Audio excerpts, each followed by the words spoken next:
to hear this. Thank you. Warte mal, ich das einfach auf diesen. Ne? Genau. Ja, genau. Yeah, hello everybody. Nice to be here on stage. Thank you, Kathleen, for having me here. And yeah, /imagine. /imagine is the beginning of every prompt of the AI image generation tool Midjourney on the huge gaming server Discord. And when I started to imagine my first pictures, I wasn't convinced at all about the first generations I got, because there were kind of glitches and fragmented, and I couldn't work with the tool as a designer. So I pushed the tool away for some weeks, and then suddenly I realized, okay, now it is at a point that is getting interesting for me, and then I deep dived into that tool. I think I never have come up yet, haven't come up yet, but yeah, and then I started creating or generating my first images. And to give you a short wrap-up how the tool developed, I prepared a little short video.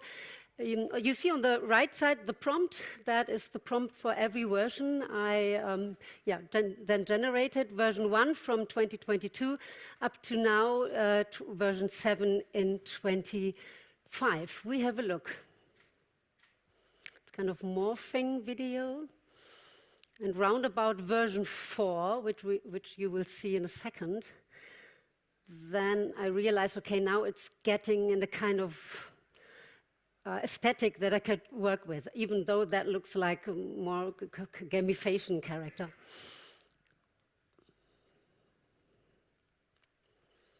So it's always the same prompt, and you see the development. And now we are at a stage that it's getting highly photorealistic.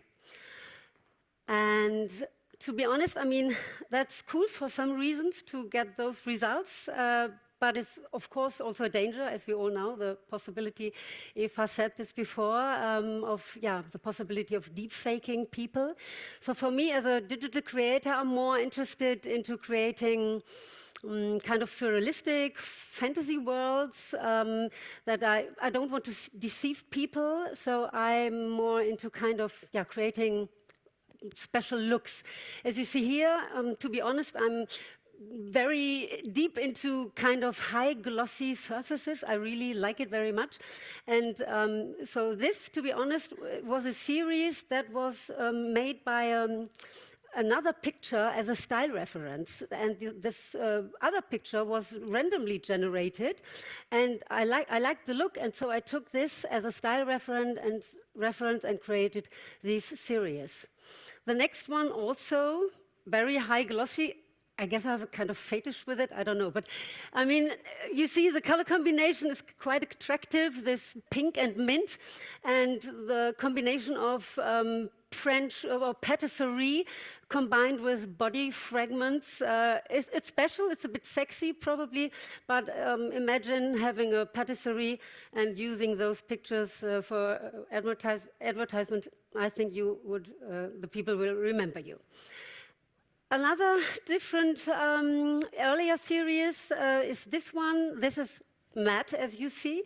It's showing powerful, strong women. It's an earlier series, so you see there are no wrinkles. It's more like airbrushed looks at this time. And I liked here the combination or the contradiction of the like candy colors in contrast to the strong, powerful woman and the strong, straight look to the camera. Also here, this is also an earlier work. Again, you see this kind of airbrush look of the faces. There are no wrinkles, nothing, and huge headdresses to symbolize strong, self-confident women. Midjourney is quite well known for the possibility of creating cool collages. Again here, that was another randomly generated picture which had those colors and kind of floral details. So I took this again as a style reference and made a bunch or generated a bunch of round about 12 pictures here in this collage look. Again, the contrast between the almost photorealistic black and white People against vibrant colors, floral details, kind of geometric circles. Yeah, as you said, saw in the beginning, I like it. I like the combination of animal and people. So kind of chimera topic. And so this series, which I brought to life in some, you will see in a second in the video, some creatures are speaking to us, quoting some phrases of this poem, Every Man His Chimera by Charles Baudelaire. And yeah, we have a look. What will they tell us? The sound you hear is also made by the video tool Kling AI. And for a few moments, I was determined to understand this mystery. But soon, I was overcome by an irresistible indifference. Again, here the color is the same style consistency, the color consistency is given.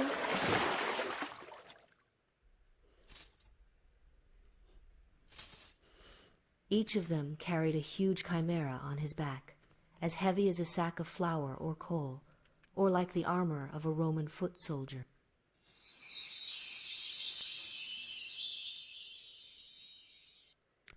Yeah.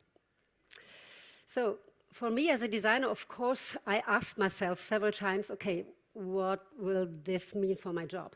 Will it replace me or will it enhance my creativity? How can I use it? What can I do with the tool?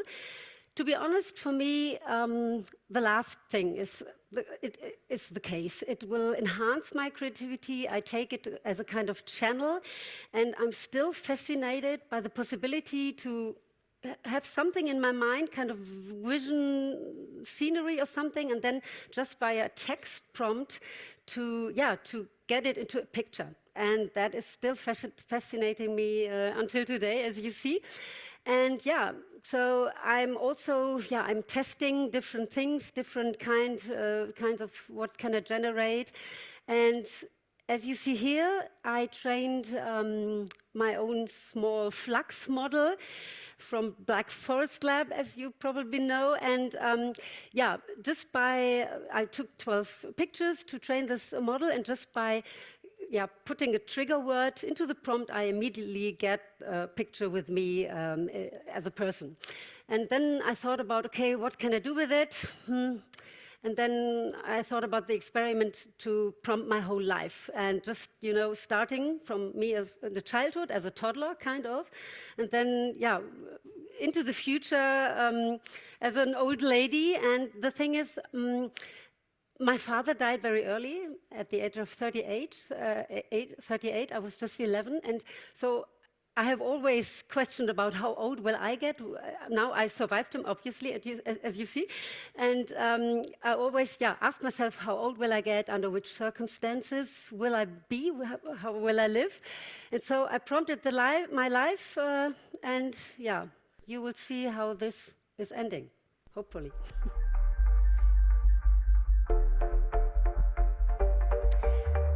To be honest, there are some children pictures, they resemble to those image generations. And some things are true, and some things are faked. I will probably tell you what is, right. Okay, the music thing is real. I'm deep into music. I never had a sister nor a brother. I'm not into Pink, to be honest, that much, and I was just married once.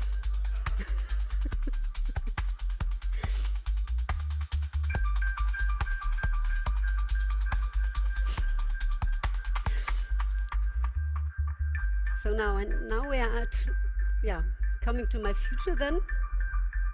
I mean, I grew up with dogs. I don't know why this parrot is on my head, but anyway. So to be honest, everybody who's saying, okay, AI is not emotional, for me it is, because I still get goosebumps when I see this, my life into the future. So funny thing, to be honest. As a next work, I show you kind of zoom out video. You didn't have your first car in 1975, is that I didn't get this again, please. You didn't have your first car in 1975. Genau. So this is a video, an animation which I made with Adobe After Effects. So Midjourney gives us designers the possibility to zoom out a picture. What does that mean? So I generate a picture. I get 4 results in Midjourney, so I choose the best. I then zoom it out twice. I get 4 results. I choose the best, and so on. And I zoom it out twice. So I made this 25 times, as you see, and then I bring it into kind of animation called so-called zoom out video. And if it's zooming in, you will see that the effect is even better. By the way, all the sounds that you hear in the background, they are generated by the music AI Zuno. Mostly I generate my sounds with this tool then, to underline the drama.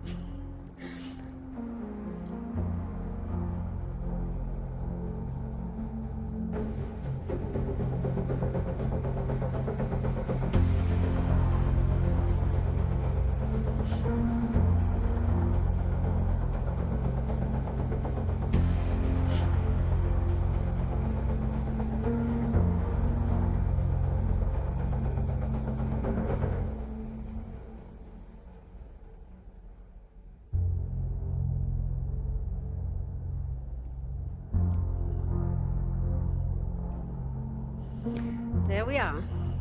Big Brother is watching you. So, I know we had a lot of numbers today, politics, economics, the whole thing, but I still will give you a short wrap-up of kind of computer art history. And let me start with Michael Noll, who was together with Frida Nake and Georg Nees, the so-called 3 Ns. They were the first pioneers in computer-generated art, and they wrote their first algorithms. And kind of funny story, because due to a malfunction of a printer, a paper came out printed with randomly strange lines, and so there was a kind of intelligent employee at Bell Labs where Michael Noll lived those days, and he didn't throw it in the bin, but brought it to Michael Noll, and he was immediately fascinated, and legend tells that he ran through the corridors of Bell Labs with this paper, shouting out loud, "A computer has generated art, a computer has generated art." And the term computer art then was determined by him, documented by him for the first time. We jump over to Vera Molnar. She was born in Hungary and then lived in France, and as you see on the right side, before working with a computer and doing her art with this, she had her own so-called machine imaginaire, where she kind of drew lines or squares in a special structure. And then when she started to work with the computer, she took this as a kind of translator for her artwork before, which was traditional, made by hand, so to say. Kind of another milestone in the 70s, this is the work and the program Aaron from Harold Cohen. This British artist, just a second. He's well known for his program Aaron, that he wrote an algorithm for the drawing movement of a human hand, which was then, via an autonomous computer combined with a so-called self-built drawing machine. And you see this on the lower picture. And I think it's very interesting what he said in these early days. For me, he's a kind of visionary, to be honest. And we have a short snippet from his... I write programs make drawings.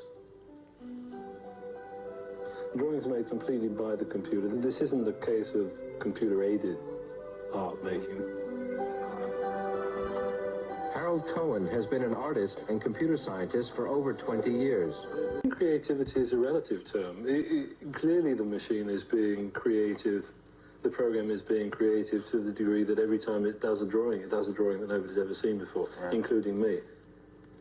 I don't think it's currently as creative as I am in writing the program. I think for a program to be fully creative, in a more complete sense creative, it has to be able to modify its own performance, and that's a very difficult problem.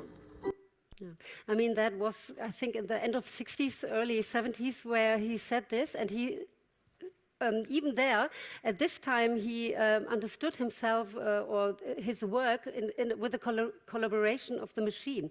And the question was posed for the first time about the authorship and creativity of machines. Yeah? So I think that is really quite visionary look. Now we jump into the year 2017, where Refik Anadol got the German Design Award for his AI or his artwork Infinity Room.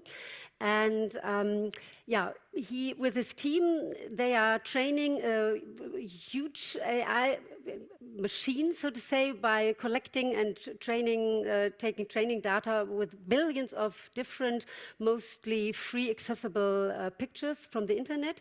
So they train it for special themes and topics, and then the algorithm, the program is changing every second the picture and the look. It kind of swirls and different colors, and it's really fascinating. I like it very much, his work, because he's not just only projecting his artwork on a kind of screen in a museum, but also on famous, huge architectural buildings from famous, well-known architects like Frank O'Geary, Zaha Hadid, or even Antoni Gaudi. So you have to see this.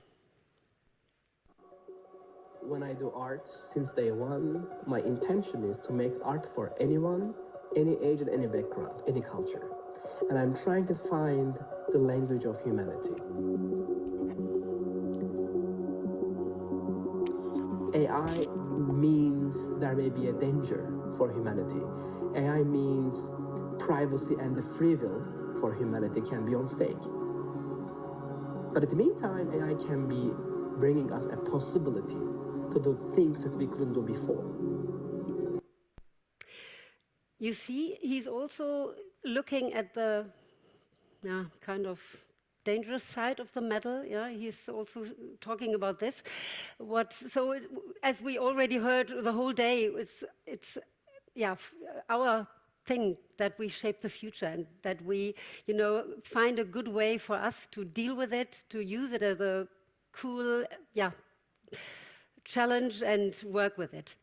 So now I give you a quite huge number, because this picture was generated also by a trained GAN, Generative Adversarial Network, and the artist collective Obvious, three guys from France. They trained a so-called GAN with around about 15,000 art history pictures from the 14th to the 20th century, and then this picture was generated based on the set, and that was auctioned then for more than $430,000 at Christie's, at a milestone, because they were normally more into traditional art.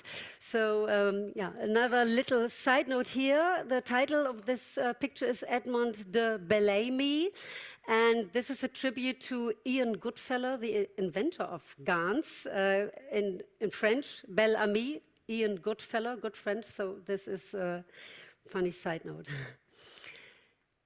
I love this work from Mario Klingemann. It's quite similar, by training neural networks with a huge amount of art history pictures, but he can explain it better than me, so we have a look here.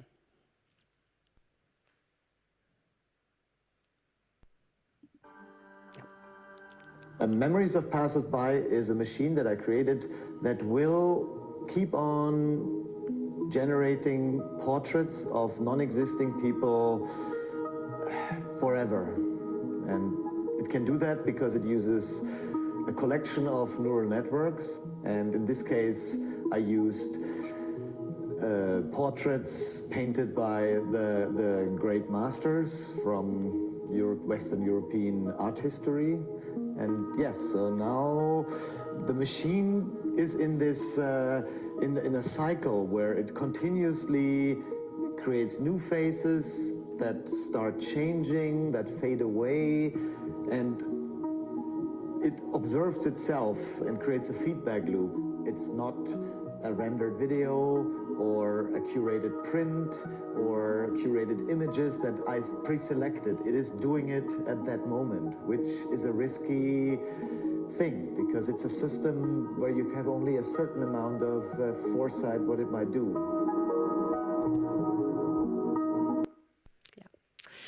So, and last but not least, you probably have heard in the news about Ada, the humanoid robot who drew the picture AI God showing Alan Turing.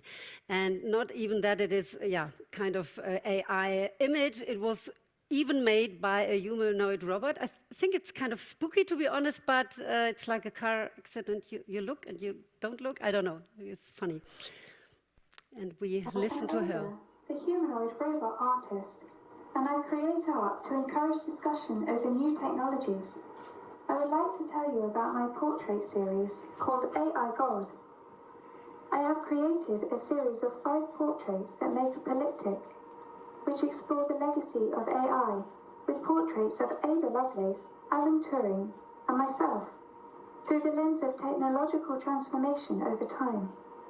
To create these artworks, I used a variety of AI algorithms, robotic processes, and traditional artistic methods, starting with a working through of my ideas using my AI language model, and then painting a series of paintings, which were scaled up large and layered. The portraits are fragmented, representing both the breakthroughs and ruptures in a society catalyzed by the digital age. So, I wonder what you think about this. For me, it's kind of spooky. And before I close now my speech, I will give you some, 3 current Gen AI artists, which I really like very much. I adore their works. And let me start with David Sauder. He's from Berlin, and he is well known for his knitted anatomy sweaters. I think that is kind of a freaky idea to put inner organs onto a sweatshirt. As you see here, I show you some different sweaters. And he also is creating kind of short videos, more in a surrealistic style, as you see here.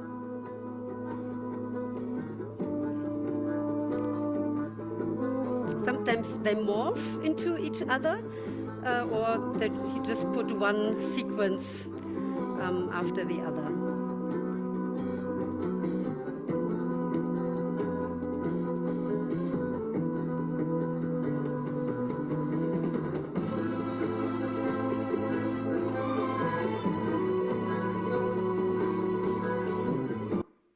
So I like it because it's really a fantasy thing, and they first generate the pictures and then bring them into motion and combine them and make an animation out of it.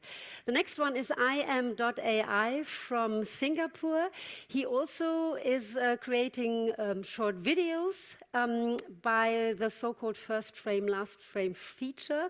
That means he generates a short clip from picture 1 to picture 2, and then from picture 2 to picture 3, and so on, and then he combines them.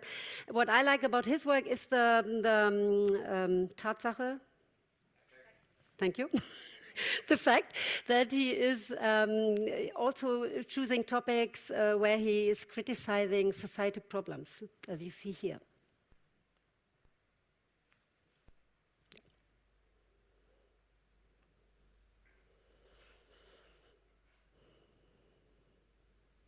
It's more an illustrative way, more like a comic. So I think with this style he will reach up then even to younger people, just to get into kind of discussion about things which are going wrong, probably. And the last one is then Kelly Bush from the USA. I also really like her work. She also creates kind of surrealistic sceneries, but more in a bit more realistic way, as we see now. For me, they have that little Salvador Dali look, I think. I don't know if that probably was a reference. I'm not sure about that, but...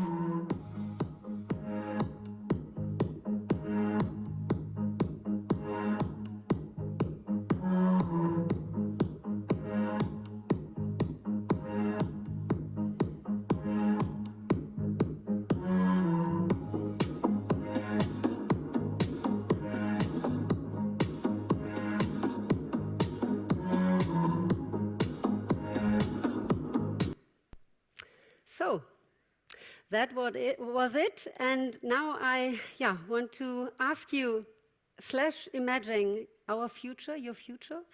How will we deal with AI and how will we shape our own future? I would invite you to discuss it with me outside. Perhaps we can also discuss about, is AI art really art? Because I get this question a lot of times. I invite you outside, or even now, if you like. Thank you very much. If you like, get in contact. Thank you. Yes, I definitely will. I love that image of you. Really nice images. A question from me. This social problems that he showed with FAT, would you also use these images when you talk with teenagers about AI? I would definitely use this as a showcase to show them. Yeah, absolutely. Because I think there's technique and that there is someone who's kind of understanding the problems. I think that is a good Aufhänger, good reason to get into touch with younger people. The comic style and everything. Because I was thinking of doing that in 2 weeks when I work with the teenagers, and the representation, but also this their own image, isn't that a bit too much? But if you use it in your work, when I spoke to a lot of young people with my GmbH association, I was giving workshops or lectures in schools, and I really had very, very interesting discussions. And they were really they knew a lot about ethical things, and I think you should do. That's pretty cool. Just to give it there is a question from the audience, and you already have a microphone. Oh, sorry, Philip, why do I? He raised his hand, and you know why, Philip? I don't see you because of the spotlight. Please, go ahead. I didn't mean to interrupt. Please go. Well, thanks a lot. I really enjoyed seeing your work and your thoughts. I have one invitation and one question. The invitation, I'm Philippe Castro-Suero. I work for a university as president and also professor for Industry 4.0 and digital transformation. And I would love to have you there to showcase your work and interact with our students. This is the invitation. So I'm really looking forward. Thank you very much. Yes, and I will come. It's in Potsdam, on the Babelsberg premises. Yeah. My son is living in here in Berlin, so I have another reason. You can go to the Babelsberg So invitation accepted. Accepted, absolutely. Thank you very much. And regarding the question is, twofold. One is, you showcased so many different technologies or interface of technologies and human art, if we can say human, let's say, the art resulting from the interface or the interconnection between technology and human activity, right? All of us, we could see a great deal of creativity as much as we were seeing, technology advancement. So the question is, as someone who is going deeper into this topic transversally, you also somehow, I'm not an expert in this, I was, avidly learning from it, but I could identify some schools of thought, some different practices, also some different methods eventually. So first question is, from a technological standpoint and artistic standpoint, in your field of expertise, what do you think is the most proeminent or promising in the future to look at, and why? And the other is more personal, is related to your work, is when is your next exhibition? Okay, maybe you answered that first. Yeah, no. To be honest, And where? Yeah, I have to work on this, but At the university. At your university in Potsdam. So that's our deal then. Yeah. So could you again, please, just the first question? I forgot it. Regarding the technologies you have been approaching, which ones do you think, or one you think that is going to be more relevant, or is more relevant now and in the future? Because somehow I look at this also as a job of the future, if you want, an artistic job of the future. So if you could give an advice and set a direction, what that would be? I mean, first of all, you have to get into the tools and try it out. Everyone, as you like. I mean, ChatGPT for all as another tool. It is, for democracy, everyone can easily now start generating it. And I mean, as a kind of creator, I mean, it's a funny thing. Normally, as you see, when I bring when I do those videos, you can do text to video or even then image to video. So normally I first generate the images and then I do the video thing. And so, I mean, how to say? I mean, I think that it will establish definitely in the art scene those tools. Naming, different ways how to use it and use it as a creation possibility. Yeah, you should work with it, and then you get the feeling. For me, it's always like a kind of Überraschungsei, because there is at least still one little. You can't prompt every pixel. Yeah, and that is. Sometimes I let the machine work, and I get cool results. Yeah, cool. There's one more question. The microphone is already... I have it already. Hello. Okay. Now, your question was, is AI art? Yes, please. And I think we should rephrase it. Can AI create art? Because you are an artist and you use AI to create art, but not the AI creates the art. Because when you create it, you have an expression, you have a message, you have a purpose, you have something you want to convey to the people, and you use AI to do that. But the AI in itself would never have that goal, not that purpose, not that message to deliver. It's you behind using the AI. And we had the discussion with photography. When digital cameras appeared, everybody said, it's not real photography. and I mean, real artists, real photographers, they can do an iPhone photo, and it's a piece of art. It's made with the iPhone, but it's just a tool. And with AI, it's essentially the same. But if you're just a prompt jockey, without an expression, without a purpose, without a message, of course you will not create art just because you have a powerful AI. You need to be an artist to create art, no matter what the tool is. And in that moment, AI is just the tool. You create the art, and you're responsible for the result. And therefore, I would say, yes, you can use AI to create art. Thank you. Yeah, but I mean, it would have never been an option for me not to try those tools out, because, as I said already, I mean, there was a second that I thought about, okay, which impact will that have for my work? But then I started it, and I really got into it. I'm still fascinated, and people should try out. And I mean, what is the Spruch? Information kills fear, yeah? Because I have to know about techniques and things, and then I lose my fear normally more and more. So this is really, for my opinion, necessary that people try things out. And I mean, Midjourney is a heavy tool with a lot of options, to be honest, but ChatGPT 4.0, I mean, it's showing us who has not seen a kind of blister package with a small inner little me in it. You know what I mean? This one, yeah. Runs through LinkedIn. I didn't jump on that You know train. what I mean? The Blister-Verpackungen and I mean, now everyone can create something. And everybody did it. Yeah, so true.